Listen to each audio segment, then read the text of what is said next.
So our office is involved in just about everything that happens around the county. So we like to provide advice early, try to guide the decisions that everybody makes to be as helpful as we can be. We like to try to sort out issues, and we like to set up our legal position so that we can defend everybody as best we can if there ever is an issue that has to be sorted out in the courts or otherwise. So we like it when we're invited to the meetings and get to spend time on projects even before you have a legal tangle. As you've heard from all of the department heads and elected officials, it has been an incredibly busy year in Boulder County. And in our office, like everybody else's, that's certainly the case. We have seen increases in just about every caseload that we're working on. People are paying high property taxes because the values have gone up so much, and so we had a record year for property tax appeals. And we've had over 500 hearings down at the state, and a number of lawsuits and arbitrations that have come out. We've also seen a huge increase in the number of contracts and contract amendments that we process, which is not always the most exciting work, but it's vital to making sure that everybody can do the work they do. We're almost at 4,000 for a year, and that's a substantial increase over last year. We also see more open records requests. It seems like it gets higher every year. We'll, I'm sure, hit 400 by the end of the year.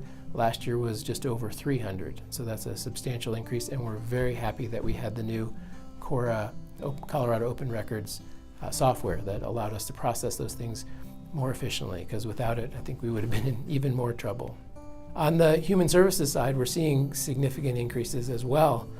We're carrying about 200 dependency and neglect cases, which is a lot higher than usual, and we've seen just in this past year an increase of about 45% in the number of appeals of those cases. We saw a 40% increase in mental health hearings. We went from about 50 to about 70 so far this year.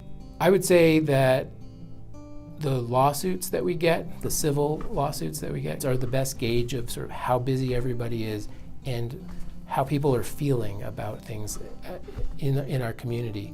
And this year, right now, we have 29 civil cases that we're working on, which is far more than we've ever had. There's a couple reasons for that. More cases out of the jail, more cases that are contract related, but also we have 5 cases that are new this year that are related to oil and gas. So we have 3 that we're suing local oil and gas operators, and we have a couple other issues as well that are working their way through the courts. What's a little bit different about these ones is that most of the times we're in lawsuits, we are the defendant. We are trying to defend a position or support staff for actions that they've taken. These are instances where we are suing these operators because we feel like they don't have the right to drill in the way that they say, or that they are affecting our environment in an adverse way. Different for us, but very exciting. We also expect that there will be a lot of activity related to oil and gas at the state level this coming year. Legislation, rulemakings, and we'll see what that involves, but we're hoping to continue to be busy on oil and gas the rest of the year and on into the future.